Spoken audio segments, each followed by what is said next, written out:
បងប្រុសឆ្លាមត្រីឆ្លាម3ក្បាលបានរមៀលខ្លួននៅនឹងកន្លែង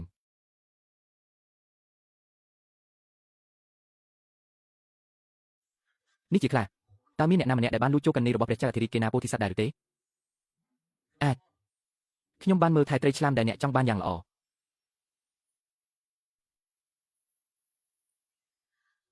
បងប្រុសឲ្យកុំខ្លាចបែកខែមតូចនៅខាងក្រោមអីម្នាក់នេះមិនមែនមកដើម្បីស៊ីមនុស្សទេមិត្តខ្ញុំចេញមកហើយខ្ញុំក៏មើល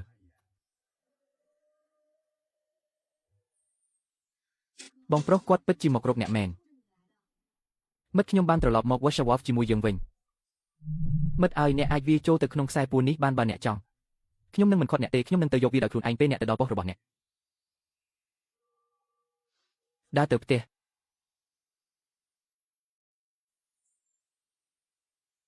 អ្នកគុំដូចគ្នាមើលទូករបស់ខ្ញុំនេះដែលមានយ៉ាងហោចណាស់500ក្បាលជាត្រីក្រពណ៌លឿងធំខ្លាចូលយើងនិយាយគ្នាពេលហៃសេងត្រឡប់មកវិញព្រះឲ្យវាជាមាស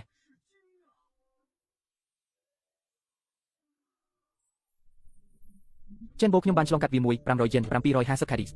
តែរបស់អ្នកធ្ងន់គ្រប់គ្រាន់ទេខ្ញុំចាស់យ៉ាវប្រកាសថាឡៃហេសិងជា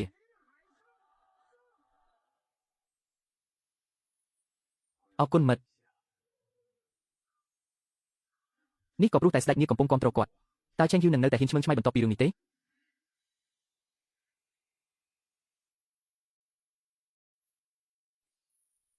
ហើយចិនចេញបូហ្វូអ្នកមាន1500 ជីន500កាធី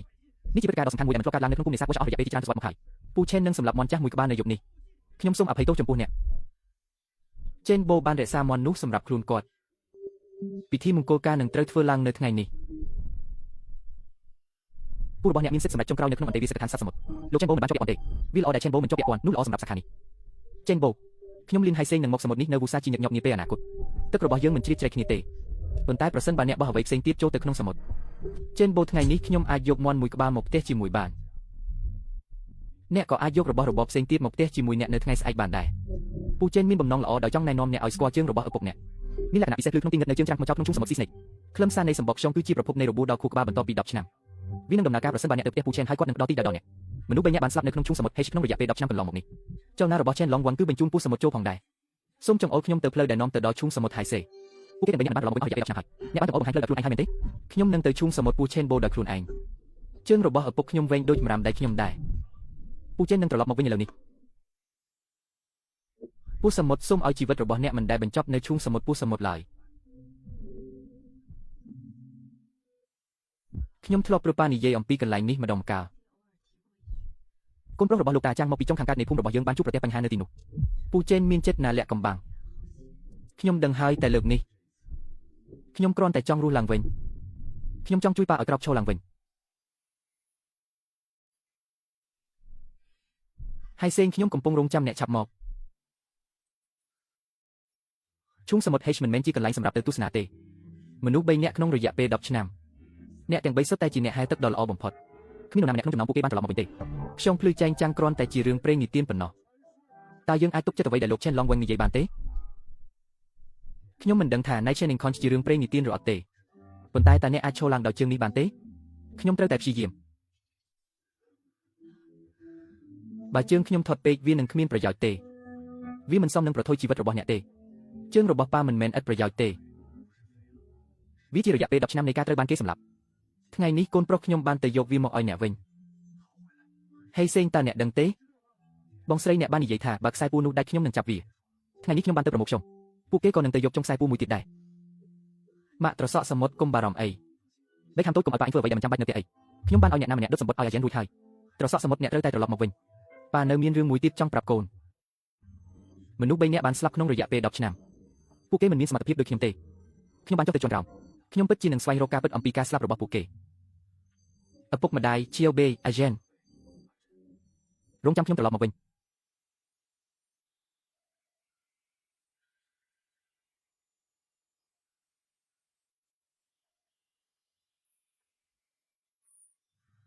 អ៊ីកងឡូបងប្រុសគិតថាល្អទេចាំខ្ញុំមើលសិនមើលថាតើរឿងនេះមានតម្លៃឬអត់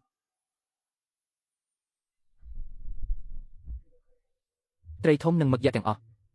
លោកតុងហៀបនឹងបាត់បង់ការងារហើយ ការប្រមានការបង្ហូរឈាមរាលដាលនៅក្នុងដែនទឹកនៃឈូងសមុទ្រ Snake តំបន់នេះមានសារពីងកាយធំដែលមិនស្គាល់អត្តសញ្ញាណកំពុងតែចេញមកដល់ម្ចាស់ផ្ទះគឺជាគោលដៅជាក់លាក់នៃការណែនាំមិនមែនអ្នកទេតើវាជាពូសមុទ្រមែនទេ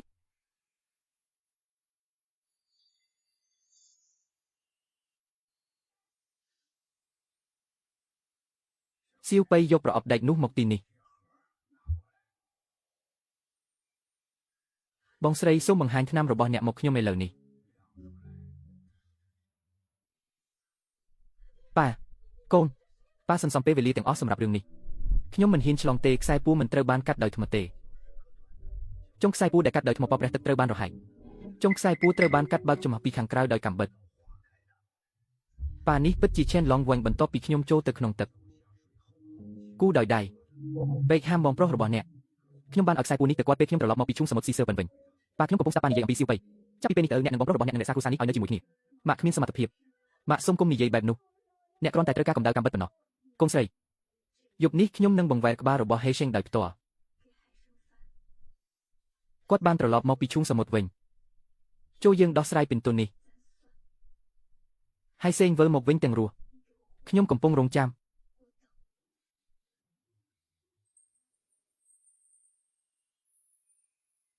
នោះជាត្រីចកសមុទ្រច្រាំងថ្មចោតសមុទ្រចក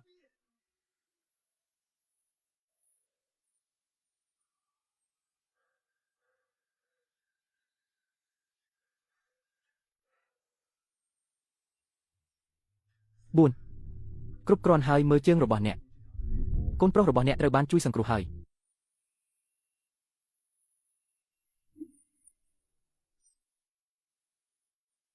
ផ្លែទ្របចេញមកខ្ញុំបានឮថាកូនប្រុសរបស់អ្នកបានទៅ Snake Bay ថ្ងៃនេះមនុស្ស3នាក់បានស្លាប់នៅក្នុងឈូងសមុទ្រ Sea Snake គាត់ជាអ្នកទី4ថ្ងៃនេះខ្ញុំចេញហ៊ូនៅទីនេះយើងនឹងបញ្ជូនក្រុមគ្រួសារលីនរបស់អ្នកចេញទៅមុនចេញហ៊ូអ្នកថែមទាំងកំពុងទទួលបំណុលចាស់របស់ឪពុកអ្នកទៀតឬកូនឲ្យឈប់និយាយរឿងមិនសមហេតុផលទៅ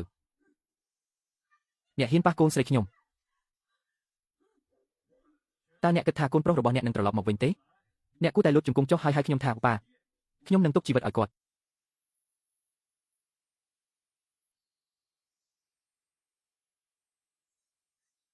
ចេញហ៊ូ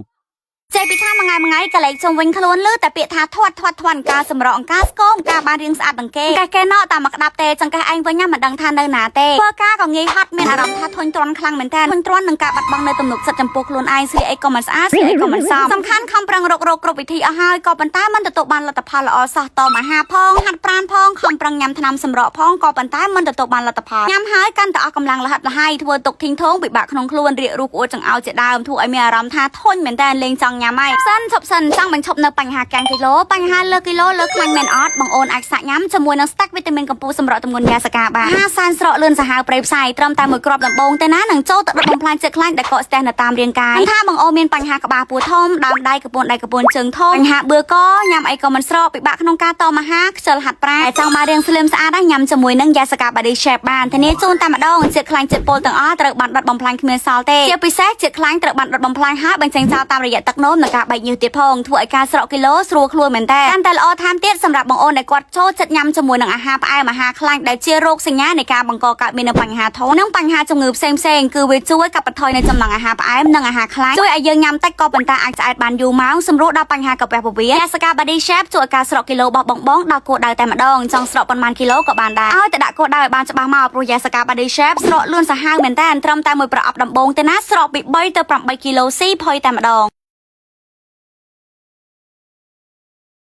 បើឯងប៉ះម៉ាក់ខ្ញុំម្ដងទៀតខ្ញុំនឹងសម្លាប់ខ្លួនជីវិតទាំងមូលរបស់គ្រួសារឆេនរបស់អ្នកគុំគិតពីការស្នាក់នៅក្នុងភូមិទាំង52នោះផងសម្លឹងមើលចេនហ៊ូបានលើកជើងរបស់គាត់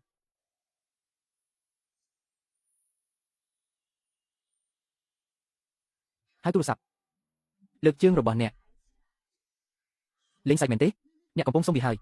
ខ្ញុំសម្រេចជោគវាសនារបស់ខ្ញុំផ្ទាល់តើអ្នកលើកជើងរបស់អ្នករត់ប្រាប់បរិះ2នាក់របស់អ្នកឲ្យដាក់ស្នាប់ចុះបើអ្នកមិនលេងទេខ្ញុំនឹងកាត់សរសៃឈាមការ៉ូតេតរបស់អ្នកសម្រាប់អ្នកចេញទៅចេនហ៊ូស្ដាប់ព្រឹត្តិការណ៍ថ្ងៃនេះប្រសិនបើហៃសេងត្រឡប់មកវិញលុបជង្គង់ចុះម្នាក់ខ្ញុំបានក្រាបថ្វាយបង្គំមីងរបស់ម្ដាយខ្ញុំនិងសាច់ញាតិវ័យក្មេងដទៃទៀតដើម្បីសុំទោសប្រសិនបើហៃសេងមិនត្រឡប់មកវិញទេខ្ញុំនឹងប្រើកន្ត្រៃទាំងនេះដើម្បីធ្វើរនមួយនៅរបស់អ្នក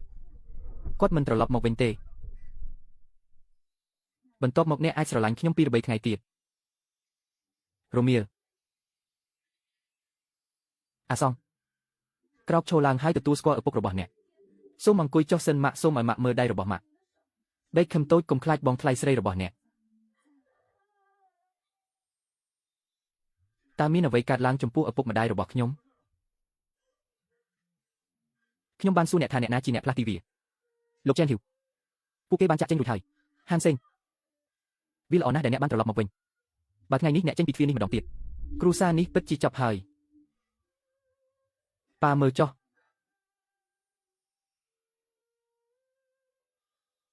តើនេះជាជីវិតរបស់អ្នកមែនទេ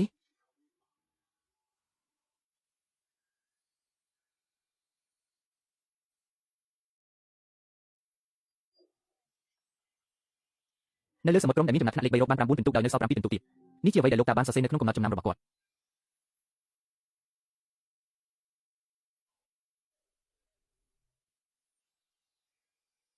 ស្ងាត់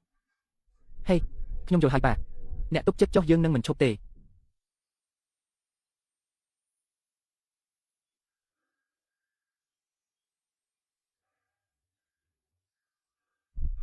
ប៉ាបានព្យាយាមរើជើងរបស់គាត់អូយប៉ាបានផ្លាស់ទីលំនៅហើយ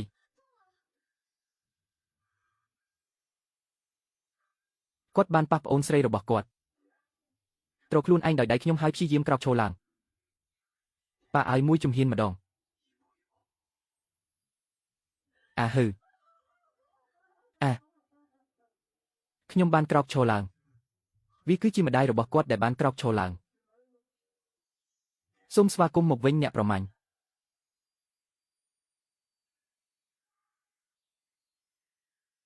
ហើយសេងជួយខ្ញុំដើរលេងផងបងស្រីជើងរបស់អ្នកត្រជាក់ណាស់ខ្ញុំចង់ចេញទៅមើលខាងក្រៅ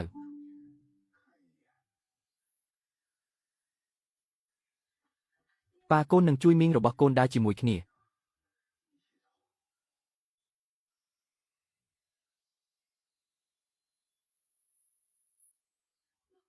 ហើយកេចាស់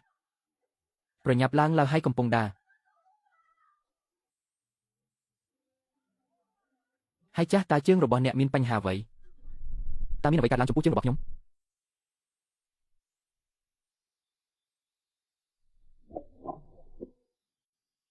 វាបានកន្លងផុតទៅ10ឆ្នាំហើយវានៅតែ10ឆ្នាំទៀតអ្នកភូមិទាំងអស់បានស្ដាប់ជើងរបស់អូថេវាជាជីវិតសមុទ្រខ្ញុំភ្លឺចែងចាំងដែលយកចេញពីឈូងសមុទ្រពូបានព្យាបាលវានេះជាការពិតពូចៅមកពីហៃសេងបានសួរអ្នកមួយសំណួរនៅចំពោះមុខអ្នកភូមិសមូហភាពភូមិនេសាទវ៉ាសរបស់យើងខ្វះខាតអនុប្រធានម្នាក់តើអ្នកចង់កាន់តំណែងនេះទេខ្ញុំនឹងឡើងកាន់តំណែងជំនួសពូចៅប៉ុន្តែសូមឲ្យខ្ញុំនិយាយរឿងនេះជាមុនសិនសមុទ្រជារបស់សាធារណជនត្រីជារបស់សាធារណជនដៃរបស់ខ្ញុំដៃរបស់លីនហៃសេងក៏ជារបស់សាធារណជនដែរហៃសេងជាក្មេងដែលមានចរិតរឹងមាំ3ថ្ងៃក្រោយមកគាត់បានជួបជុំគ្នាជាមួយលោកហេសិងដែលកំពុងពិភាក្សាបញ្ហាជាមួយក្រុមប្រឹក្សាខ្ញុំសូមទោសចំពោះអ្វីដែលបានកើតឡើងចំពោះឡាវហៃនៅពេលនោះឡាវសួយបង្វែរទំព័រទៅអតីតកាលសូមផ្ដល់ចម្លើយច្បាស់លាស់មួយទាក់ទងនឹងអាពាហ៍ពិពាហ៍រវាងហៃសិននិងអាសេងខ្ញុំបាននិយាយថាខ្ញុំនឹងចាក់ចេញពីផ្ទះគ្រួសារស៊ូរបស់ខ្ញុំមុនពេលចុងបញ្ចប់នៃខែទី12តាមចង្កឹកកូនប្រុសរបស់អ្នកលាតស្លាប់របស់គាត់សម្រាប់អ្នកនៅថ្ងៃនេះឪពុកខ្ញុំបានយល់ព្រមកាត់ខ្សែពួរហើយបន្ទាប់មកបានចាក់យ៉ាគីឆែនវាមិនមែនជាការបោះបង់បណ្ដោះអាសន្នទេតើគាត់កំពុងតាមរកអ្វីឲ្យប្រាកដនៅមានសោកខ្លះទៀតតើអ្នកបានបើកមើលទំព័រចុងក្រោយមួយចំនួននៃសៀវភៅកត់ត្រារបស់ជីតាអ្នកហើយឬនៅទំព័រ3ចុងក្រោយគឺទេមិនមែនទេ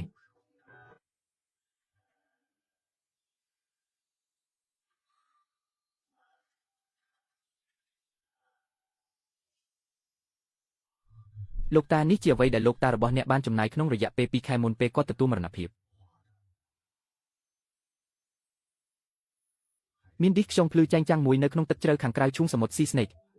ឌីសប្លាស្ទិកទាំងមូលអាចព្យាបាលការនេសាទដែលមានអាយុកាលមួយសតវត្សវាគឺជាវត្ថុសង្គ្រោះជីវិតដែលបានបន្សល់ទុកតាមរយៈមនុស្សជំនាន់នៃការសម្លាប់ដោយចៃដន្យការរំជើបរំជួលពិតនៃការស្លាប់ហើយអ្វីបានជាលោកតាមិនប្រាប់អ្នកភូមិអំពីរឿងដ៏ជ្រៅនេះជីតារបស់អ្នកបាននិយាយថាវត្ថុនេះមានតម្លៃសម្រាប់ព្យាបាលរបួសបើអ្នកភូមិទាំងអស់ដឹងអំពីឈ្មោះបរទេសពួកគេនឹងមកប្លន់យើងជាមិនខានគាត់ចង់រងចាំរហូតដល់ភូមិនេសាទស្ថិតក្នុងកន្លែងស្ងប់ស្ងាត់ជាងមុនពេលប្រគល់វាទៅឲ្យគាត់មិនបានរស់នៅរហូតដល់ឃើញនីតិក្រោយឆ្នាំ1965ទេជីតារបស់អ្នកបានទទួលមរណភាពគាត់បានប្រគល់រូបភាពនេះមកខ្ញុំដោយផ្ទាល់មុនពេលគាត់ចាក់ចេញតើលោកចាស់ឆេនដឹងដោយរបៀបណា